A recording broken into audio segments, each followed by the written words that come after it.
Harry Dent is an economist who agrees with Michael Burry that we are in the middle of one of the biggest crashes in the last 100 years. The stock market will fall by 80 to 90%. And this is something that will never happen again. Now, unlike 2021, which was a good year for the S&P, when it went up, the over 25% the year 2022 was very different, and the S&P fell into a bear market, dropping 25%. But in the last month, has made up half of what it lost. Now, Harry Dent believes. Don't get too excited, because this is just the first part of a three-part major crash. So, that's what we'll look at in this video. How does a major crash happen in 3 steps? What are we doing right now? How long will it take for this one to reach the bottom? Where does he think crypto will hit rock bottom? And then why he thinks crypto will keep going up by 100. My forecast, and this is just best forecast, it could be 10,000. My bet is it's going to go to simply the 2018 low after the last bubble crash, okay? That was 3,250. So 3,000 to 4,000 is my target for Bitcoin. At best, it goes to 10. So we're not bottoming here at 20. Everybody think, well, now you buy. No, you buy it at 20. If it goes to 10, you lose another 50%. If it goes to 3,250, you lose 70, 80%, okay? So it's still dangerous. It hasn't bottomed yet. It takes a couple years for a bubble like this to burst. And crypto is the future. I'm extremely bullish on crypto. You know, it has to shake out. The dot-com industry did this. Amazon was a small company when it bubbled up in the late 90s and then crashed. Tons of dot-coms went under, and the strong like Amazon came out and went from $6 to 3,500 in the next boom. You know, I think we're headed for a digital global currency system where Bitcoin is most likely to become the standard once it is universally accepted, much more value, $500,000, $1 million coin. There's a price, about $500,000 a coin, where Bitcoin becomes worth more than all the gold in the world and can continue to grow with the global economy, where gold is growing at 1% a year, global economy is growing at 5%. Gold cannot be the standard, so it'll be a digital system. Maybe the dollar is a big piece of it, or maybe there's one, but Bitcoin will be the backing eventually, not the US dollar. And it's clear that he realizes that a lot more pain is on the way. He also makes a point of, we now have assets worth about $600 trillion.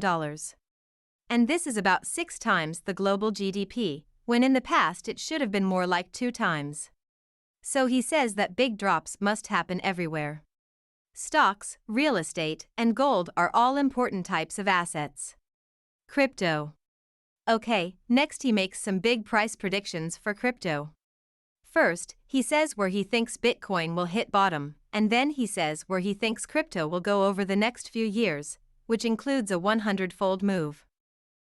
3 waves of crash. What we've seen is the first wave down. And of course, that's the most important one, because if it's 10 or 20%, then it may not be the beginning of a larger crash. We can always go to new highs.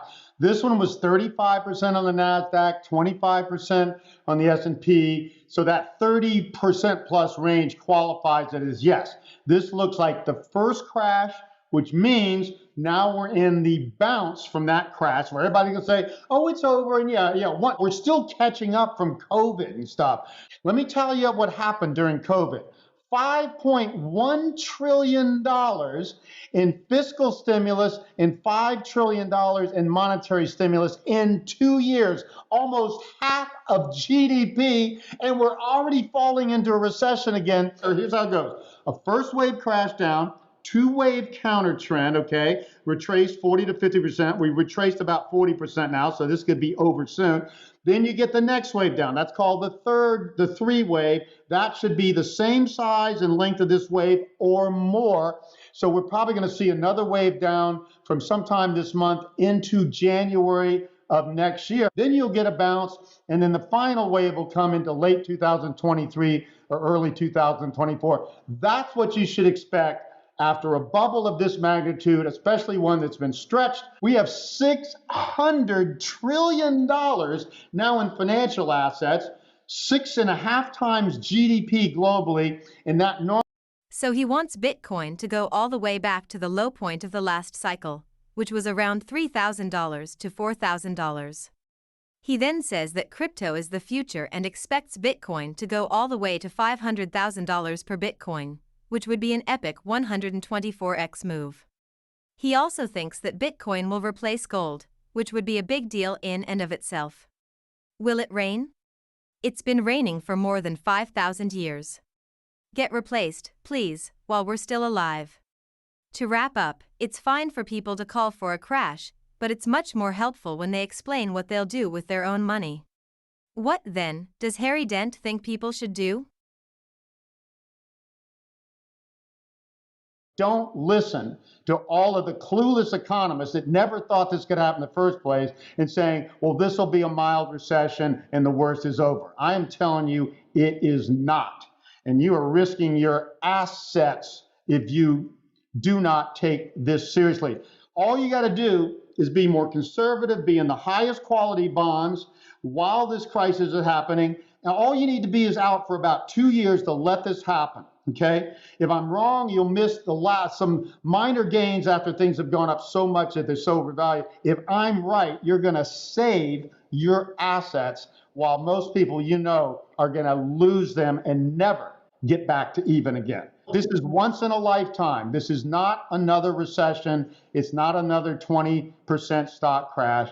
This is going to be the biggest crash you have seen in your lifetime, more comparable to the 30s, not quite that bad, and that you will see for the rest of your lifetime. That's what I. So, Harry Dent thinks the best thing to do is to stay out of the markets for about 2 years. This includes stocks, cryptocurrencies, and real estate. Instead, he says, invest in high-quality bonds like TLT. If he's wrong, he says, everything will have gone up so much that there won't be much more to gain, but if he's right, you'll avoid one of the biggest crashes in history.